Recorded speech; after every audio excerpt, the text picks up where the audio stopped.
Hi, Dr. Maharaja SivaSubramanian here with a quick tip regarding your results and your efforts, your means and your ends. What is it that you really want to achieve? Having a better clarity of this, will help you really to go on and achieve it in a much better manner, in a much easier manner, in a flow manner. I had a client recently who asked me this question, I want to do this, I want to do this, I want to do this. Then I asked him, why do you want to do it? Why do you want all this in your life? And then he answered, okay, fine, I want this for this. Then I asked him, is there a better way? Once he's told what are the results that he's trying to achieve, I felt there are better way with the amount of resources that he's having, with the amount of potential that he is ready to express, and the other resources in terms of time, help, people. He can achieve those results in a much better manner. So I felt, and I asked him a question, do you feel you can somewhere do the same efforts in a much better manner so that you can achieve the results? And he said, yes.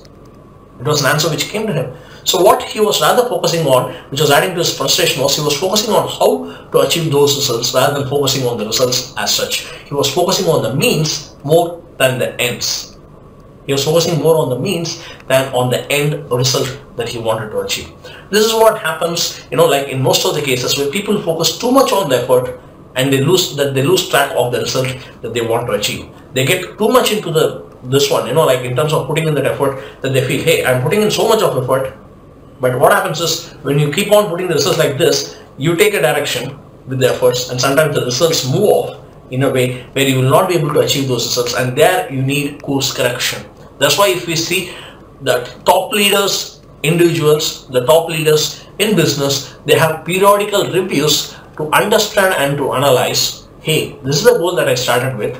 Am I really working in to achieve those goals? Even in terms of my own personal life, I have been doing a lot of things, and after a period of time, when I started introspecting and asking myself for the review, hey, I'm doing all this, but what was it that I started it for? And I took the list of goals, I took the steps that I did. I did the same mistake, by which I could then get clarity, better clarity, learn how to develop the clarity and also help others with clarity, people like you, how to develop people like you to develop better clarity regards the means and ends. And that's when I could find out, this periodical review, this periodical introspection within ourselves and also with others, we need to check whether, hey, what is the goal that we are trying to achieve? Are we on track, or are we moving away from the track? And are we on the track in terms of the right effort, the right quantity and right quality of the effort?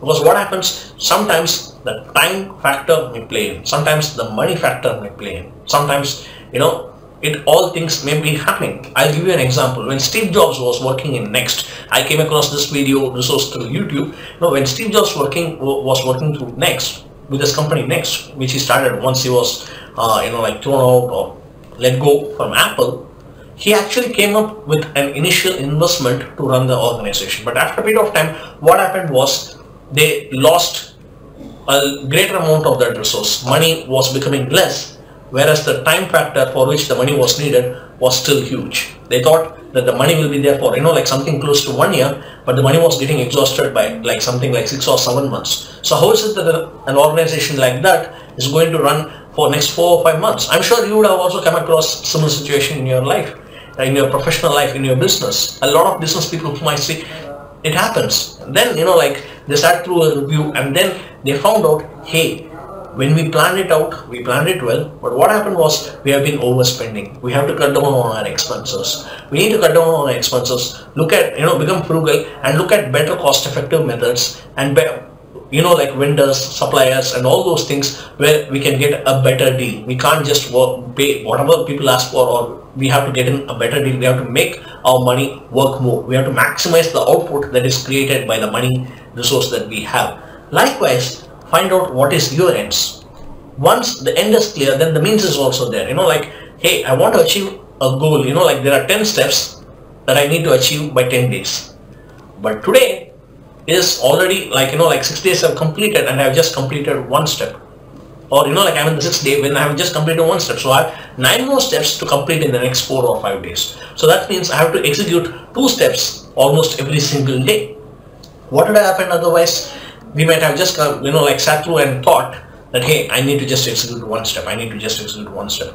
It may seem silly, but with a lot of people, it does happen where they lose track of the ends and they just keep on focusing on the means. The same way in personal life, of clients who come to improve their personal lives with me. I have seen, like, of fathers coming and telling, like, I'm not feeling happy, I'm not feeling happy. I think I'm missing somewhere a happiness quotient in my life. And I ask them, if everything is there in your life, what will you actually do? And they say, like, I'll be spending more time with my family, I'll be spending more time with my daughter, I'll be spending more time with my son, and all those things. And I ask them, like, are you doing it right now? What is preventing you from doing it? And they say, it's because I feel, like, I need to work more to save for it. It's a very good responsibility and very good awareness in terms of the parents thinking that, hey, they need to earn more in order to take care of their kids, in order to create a secure and a beautiful future for them, to create the cash reserve for them. But at the same time, will you be, once your children have grown up, do you think you'll be having the same time to be able to spend with them? When I ask this question, I have seen clients come up with beautiful answers saying that, like, hey, maybe if I don't focus on this work and rather focus on these aspects of my work, I can, like, go and negotiate with my boss for a salary rise. My kid goes to school from Monday to Friday, so it's just the weekend. So what I can do is I can work more during the weekdays. Instead of working 8 hours, I can negotiate with my boss for a higher salary, or like, take my Saturday working day and work even 10 hours during the weekdays. And on Saturdays, Sundays, I can take off.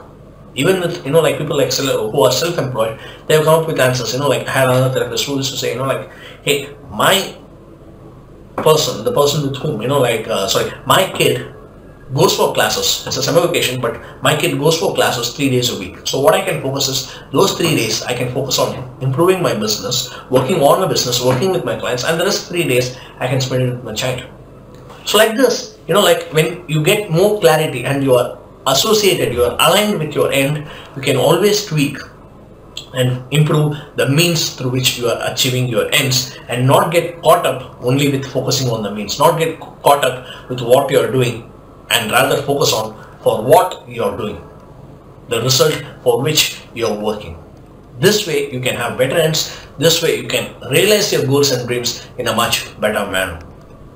Dr. Maharaja SivaSubramanian, have a nice day. Bye-bye.